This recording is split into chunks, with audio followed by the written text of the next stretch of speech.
It's basically the greatest scam of the century. So let's go into a little bit more about what HDL is and LDL. You've heard HDL being good cholesterol and LDL being bad cholesterol. Well, it's not even cholesterol. What does it stand for? High density lipoproteins. Low density lipoproteins. Those are proteins. They're not even cholesterol. They're envelopes that carry cholesterol through the body. So the HDL, so-called good cholesterol, carries the old cholesterol to the liver to be recycled. Okay, now, why does our body recycle cholesterol? If it's so bad, why does it recycle? Well, the fact is it's not bad and we need cholesterol. Our bodies make 2,000 milligrams of cholesterol every single day. Near every single cell in your body makes cholesterol. An egg would be 300 milligrams of cholesterol. The truth is that when you eat less cholesterol, your body just makes more of it because it acts as a band-aid to help arteries that are corroding or getting ulcers or getting damaged or getting inflammation. It acts to help as a healing agent, and that's why cholesterol is in the artery, because it's trying to heal it as a scab. It's not the culprit, it's the middleman. Most of our brains are made from cholesterol to allow for the insulation to travel with the nerves. We have all the cell walls are made from cholesterol. Most of our hormones are made from cholesterol, especially the sex ones. So we need this cholesterol desperately in order to survive. If you didn't have cholesterol, you wouldn't be able to survive.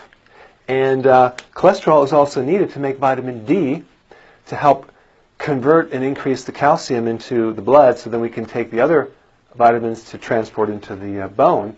But I've watched that video on vitamin K2 because that's very important. But because it tells you the other half of the story with clogged arteries. So we have this good cholesterol which carries old cholesterol to the liver, recycles it. That means it's good. And then the bad cholesterol carries cholesterol from the liver into the tissues. Okay? But they're really not bad. They're just they're envelopes to transport calcium back and forth. Out of the LDL, only a very small part of the LDL is really, really bad, and it's the very small little particles, because in LDL there's a lot of different sizes. You have these big fluff balls, and you got these tiny little pebbles of LDL, and the real small ones are the ones that form the plaquing around and inside the artery itself, and that's why people are against them. But the purpose is the body's just trying to heal itself. So now let's talk about what is the problem with heart attacks, okay? Well, it's inflammation.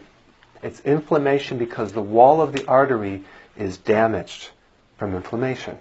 And it's kind of like an ulcer. It's a degenerative type situation.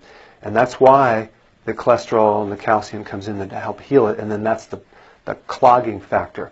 So what causes inflammation? Sugar. Okay? Sugar is the big culprit. Sugar is very inflammatory, and the amount of sugar that we eat not only will spike cholesterol and triglycerides because the body's trying to heal the damaged arteries, but it will clog up your arteries more than anything. And that includes the whole grains that the doctors are telling you it's okay, or the government, whatever. So it comes down to sugar. So the problem is not the fat, it's the sugar.